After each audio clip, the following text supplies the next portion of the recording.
پاکستان کے ایک ایسے صحافی کے جنہوں نے انکشاف کیا کہ بشرا بی بی کے بیڈ روم کے اندر بیڈ کے کون سی سائڈ کے اوپر سری پڑی ہوئی ہے اور کون سے پائے کے نیچے راکھ پڑی ہوئی ہے، اس کا انکشاف کرنے والے صحافی، اور پاکستان کے اندر یہ ڈسکور کرنے والے کہ اگر آپ باتھ روم میں جاتے ہیں، باتھ روم میں ریلیکس ہونے کے بعد کوموڈ کا بٹن فلیش کرنے کے بعد جو آواز آتی ہے گڑ گڑ کی آواز، اس دوران آپ کی لوکیشن ٹریس نہیں ہو سکتی۔ اس کے جو سائنسدان ہیں جناب جاوید چودھری صاحب، انہیں اسلامیہ یونیورسٹی کی جانب سے اعزازی پی ایچ ڈی کی ڈگری دے دی گئی ہے۔ آپ سب کو مبارک ہو، ماشاءاللہ جاوید چودھری صاحب بڑا اچھا لگ رہے ہیں، بڑا اچھا دکھ بھی رہے، سرخ ٹوپی انہوں نے باقاعدہ سے پہن لی ہے۔ پاکستان میں اس کے اوپر ایک ریئیکشن ہے، ان کی تصویر بھی بہت زیادہ وائرل ہے۔ فیصل چودھری صاحب لکھتے ہیں کہ طب کے شعبے میں گراں قدر خدمات اور تحقیق کے بعد بہترین پروڈکٹ مردانہ کے موجد جناب جاوید چودھری صاحب کو پی ایچ ڈی کی ڈگری سے نواز دیا گیا ہے، جو کہ ڈگری کے لیے بہت بڑے اعزاز کی بات ہے، اور یہ ڈگری کے لیے بہت بڑا اعزاز ہے کہ جو جاوید چودھری صاحب کو ملی ہے۔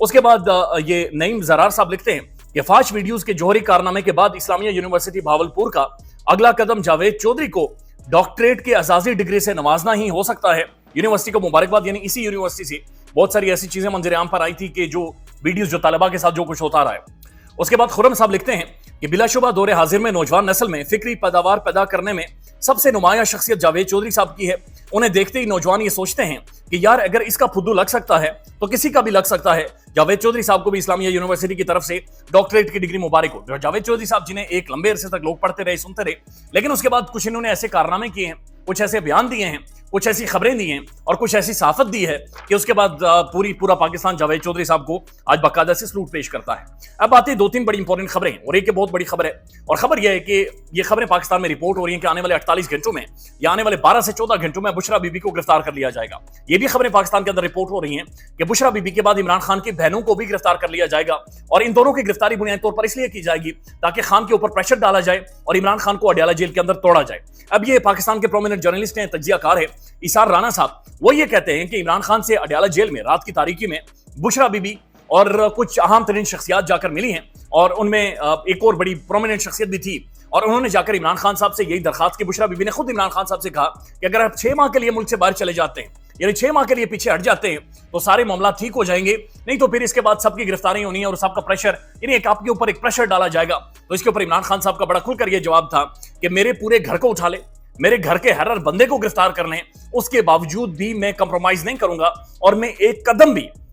بھی اپنی اصول سے، ایک قدم بھی اپنی بات سے، اپنے بیانیے سے، ایک قدم بھی اپنی سیاست سے، اور جس مقام پہ کے اوپر میں کھڑا ہوں میں اس سے ایک قدم بھی پیچھے نہیں ہٹوں گا۔ تو یہ اگین ایک اور عمران خان نے جیل کے اندر سے باقاعدہ سے پیغام دیا ہے، اور جیل کے اندر سے انہوں نے کھل کر یہ گفتگو کی ہے کہ جناب یہ بات اب ایسے ہی ہونی ہے، تو پھر ایسے ہی ہو، زور لگا لے، اور جتنا زور لگ سکتا ہے اب سارے لگا کر دیکھتے ہیں۔ قاسم کے ابو سے ملاقات کی،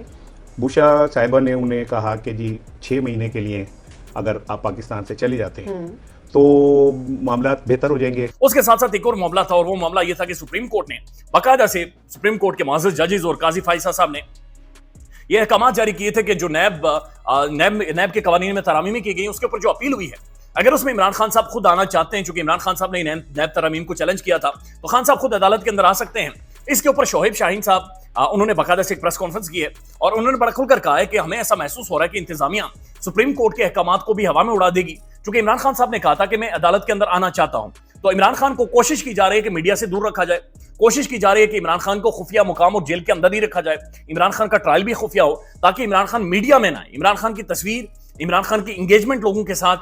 ایک ماحول عمران خان کے حوالے سے نہ بنے، عمران خان کی تصویر بھی باہر نہ آئے، عمران خان کے الفاظ بھی باہر نہ آئے، ایک پردہ عمران خان اور پاکستانی عوام کے بیچ میں رہے۔ تو اس کے اوپر شعیب شاہین صاحب یہ کہتے ہیں کہ یہ کیسا ایک ملک ہے، کیسی لا انفورسمنٹ ایجنسیز ہیں، کیسے ادارے ہیں کہ ایک شخص کو یہ اتنا تحفظ نہیں دے سکتے کہ اڈالہ جیل سے لے کر آپ نے اسے ریڈ زون تک جانا ہے۔ پھر وہ ساتھ یہ کہتے ہیں حیرت ہوتی ہے کہ بہت ساری لا انفورسمنٹ ایجنسیز اور اداروں کے جو 18 ارب روپے ہیں ہم صرف ان کے جو پریولیجز ہیں، پرکس اینڈ پریولیجز، یعنی ان کے پروٹوکول کے لیے انہیں دیتے ہیں 18 ارب روپے، اور تنخواہیں اس کے علاوہ ہیں، یعنی تنخواہیں اس کے علاوہ ہیں۔ اس کے باوجود بھی کیپیسٹی یہ ہے کہ ایک شخص کو اڈیالہ جیل سے لے کر سپریم کورٹ تک، یعنی اسے سیکیورٹی نہیں پرووائڈ کی جا سکتی۔ اور یہ بھی اپنے آپ میں ایک سوال ہے جو کہ شعیب شاہین صاحب بھی پوچھ رہے ہیں، پورا پاکستان بھی پوچھ رہا ہے کہ ایک سابق وزیر اعظم ہے، اور اس سابق وزیر اعظم کو پاکستان کی تگڑی لا انفورسمنٹ ایجنسیز ہیں، پاکستان کے سیکیورٹی کے ادارے ہیں، پاکستان کی پولیس ہے، پولیس کی ایک تگڑی ٹاپ بیوروکریسی جو پاکستان کے اندر بیٹھی ہوئی ہے، لیکن اس کے باوجود ایک شخص کو اڈیالہ جیل سے عدالت تک کی سیکیورٹی کی کوئی یقین دہانی نہیں کروائی جا سکتی۔ تو یہ اپنے آپ میں ایک بڑا سوال ہے۔ بہرحال شعیب شاہین صاحب کا یہ کہنا ہے کہ بنیادی اس کا مقصد یہ ہے کہ عمران خان اور عوام کے درمیان میں ایک پردہ رکھا جائے اور وہ پردہ کسی بھی صورت نہ گرے. اب ایک اور خبر ہے, اور یہ خبر اگین بہت بڑی خبر ہے, لیکن اس خبر نے بہت سارے سوالات اٹھا دیے ہیں. خبر یہ ہے کہ پاسپورٹ سامنے آیا ہے, پاسپورٹ کی تصویر سامنے آئی ہے, اور یہ مخصوص نون لیگ کے اور خاص طور پر جیو نیوز کے کچھ صحافی سامنے لے کر آئے ہیں, اور اس کے اوپر تبصرے کرتے رہے, اس کے اوپر ٹویٹ کرتے رہے, اس کے اوپر باقاعدہ سے آرٹیکلز لکھتے رہے اور ویلاگز کرتے رہے. لیکن یہ پاسپورٹ کی تصویر جھوٹی ہے, پاسپورٹ کی تصویر فیک ہے. اس تصویر کو آپ بغور دیکھیں تو اس میں ایسا محسوس ہوتا ہے کہ گردن کسی اور کی ہے, اور جو اوپر فیس لگا ہوا ہے وہ فرح گوگی کا لگا ہوا ہے. فرح گوگی جو عمران خان کی بیگم بشرا بی بی کی سہیلی ہیں, اور ان کے حوالے سے بھی بشرا بی بی کے اوپر پریشر ڈالا جا رہا ہے, ایک بیانیہ بنایا جا رہا ہے کہ جیسے انہوں نے, عمران خان نے اور بشرا بی بی نے انہیں ایک فرنٹ لائن کے طور پر استعمال کیا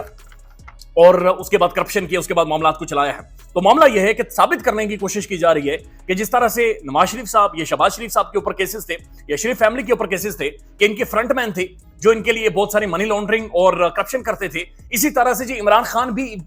جو فرح گوگی ہیں ان کے ذریعے ساری کرپشن کرتے رہے. لیکن یہ سارا معاملہ کھل کر سامنے آیا ہے. احمد نورانی صاحب نے بھی اس کے اوپر کھل کر بات چیت کی اور انہوں نے کہا یہ پاسپورٹ کی تصویر فیک ہے, یہ مکمل طور پر جعلی ہے, یہ کوئی پاسپورٹ ہے ہی نہیں, بلکہ یہ جعلی طور پر ٹیمپر کر کے ایک چیز, ایک تصویر سامنے رکھ کر بیانیہ بنایا گیا ہے. اور مظہر عباس صاحب جو پاکستان کے پرومیننٹ جرنلسٹ ہیں, پاکستان کے ایک معتبر صحافی ہیں, تجزیہ کار ہیں, انہوں نے کہا کہ میڈیا ایک دفعہ پھر استعمال ہو رہا ہے. ایسا محسوس ہو رہا ہے کہ میڈیا کسی کے لیے سیاسی طور پر استعمال کیا جا رہا ہے اور سیاسی بیانیہ بنانے کے لیے استعمال ہو رہا ہے. اور یہ بڑی بدقسمتی ہے کہ پاکستان کا میڈیا اور پاکستان کے مخصوص صحافی باقاعدہ سے استعمال کیے جا رہے ہیں, اور وہ استعمال ہوتے ہوئے اب نظر بھی آ رہے ہیں. ایک اور خبر ہے, اور یہ خبر نواز شریف صاحب کے حوالے سے ہے. پاکستان کے پرومیننٹ انگریزی اور اردو اخبارات نے یہ خبر باقاعدہ سے پبلش کی ہے. خبر یہ ہے کہ جناب نواز شریف صاحب یہ کہتے ہیں کہ انہوں نے الیکٹیبلز کے لیے اب دروازے کھول دیے ہیں, یعنی جو بھی الیکٹیبلز ہیں وہ اب باقاعدہ سے نون لیگ کے اندر شامل ہو سکتے ہیں. اور یہ ایکسپریس نیوز کی خبر ہے کہ نون لیگ نے الیکٹیبلز کے لیے اپنے بند دروازے کھول دیے. اور اس کے اوپر مزمل اسلم صاحب نے بھی ٹویٹ کیا کہ مارکیٹ میں ٹکٹ کا خریداری کوئی نہیں ہے, سب کو عزت پیاری ہے. یعنی مسئلہ یہ ہے کہ الیکٹیبلز یہ وہ لوگ ہیں, یہ وہ سارے وہ لوٹے ہیں جو کبھی ایک پارٹی میں جاتے ہیں, کبھی دوسری پارٹی میں جاتے ہیں, کبھی ان لوٹوں کو جوڑ کر کنگز پارٹی بنائی جاتی ہیں, اور ان لوٹوں کا استعمال کرتے ہوئے بنیادی طور پر پاکستان کے اندر سیاسی حالات کو مینج کیا جاتا ہے, منور کیا جاتا ہے, سیاسی چکی پاکستان کے اندر گھمائی جاتی ہے. اور یہ لوٹے ہر دور میں رہے, لیکن اس دفعہ تھوڑا مختلف تھا, چونکہ جب یہ لوٹے ہوئے عمران خان کے خلاف تو اس کے بعد انہیں شادیوں میں جانا مشکل ہو گیا, ان کے بچوں کی شادیاں مشکل ہو گئی, انہیں فوتیوں پر جانا مشکل ہو گیا, اور یہ ایک عبرت کی مثال بن گئی. لیکن نون لیگ, چونکہ نون لیگ بھی ایک غیر مقبول ترین سیاسی جماعت ہے اس وقت پاکستان میں, اور انہیں اس وقت ایسے کینڈیڈیٹس نہیں مل رہے, ایسے لوگ نہیں مل رہے جو نون لیگ سے ٹکٹ مانگے یا نون لیگ کے ٹکٹ کے اوپر انتخاباتی کانٹیسٹ کر سکیں. تو اس وجہ سے نون لیگ کے حوالے سے خبریں چل رہی ہیں کہ انہوں نے کہا کہ الیکٹیبلز یعنی مخصوص لوگ, مخصوص چند لوگ, مخصوص لوٹے, ان کے لیے باقاعدہ سے نون لیگ اب دروازے انہوں نے کھول دیے ہیں کہ جناب جو لوٹا ہے, جدھر جدھر سے آیا ہے, وہ سب شامل ہو سکتے ہیں. اس کے اوپر صدیق جان صاحب کا بڑا زبردست تجزیہ ہے, اور صدیق جان صاحب یہ کہتے ہیں کہ بنیادی طور پر نواز شریف کی عزت نفس کو مارا جا رہا ہے. نواز شریف کو بتایا جا رہا ہے کہ ہم تمہاری عزت نفس کو اتنا مار دیں گے, اتنا نیچے گرا دیں گے تاکہ تمہیں محسوس ہو کہ جو سائے ہیں ان کے بغیر آپ کچھ بھی نہیں کر سکتے. لہٰذا الیکٹیبلز, لوٹے, ہر وہ شخص جو کسی پارٹی سے ٹوٹا ہے اسے میاں صاحب کی کٹورے میں ڈالا جائے گا, جنہیں گندے انڈے بھی پاکستانی سیاست میں بدقسمتی سے کہا جاتا ہے. ایک اور خبر ہے, اور یہ خبر مولانا فضل الرحمان صاحب کے حوالے سے ہے. مولانا صاحب نے ایک تقریر کی ہے, تقریر میں بڑا تگڑا مجمع تھا, لیکن انہوں نے 2 ممالک کے اوپر الزامات لگا دیے ہیں. اب یہ دونوں اہم ترین ممالک ہیں, ایک ہے سعودی عربیہ اور دوسرا ہے چائنا. مولانا صاحب یہ کہتے ہیں کہ سعودی عربیہ اور چائنا یہ دونوں نہیں چاہتے کہ عمران خان حکومت میں آئے, بلکہ انہوں نے سعودی عربیہ کے بارے میں کھل کر یہ کہا ہے کہ سعودیز ہمیں یہ کہتے ہیں کہ اگر دوبارہ اپنے عمران خان کو لانا ہے تو ہم اپنے پیسے پاکستان کے اندر, یہ انویسٹمنٹ پاکستان کے اندر نہیں جھونکیں گے. سعودی عرب ہمارا دوست, ہر مشکل میں اعتماد پر پورا اترنے والا ملک, آج وہ بھی سہما بیٹھا ہے کہ اگر آئندہ الیکشن میں پھر کوئی اس طرح کا امین اور صادق آتا ہے تو پھر ہماری توبہ, ہم پاکستان میں پیسہ ضائع نہیں کر سکتے.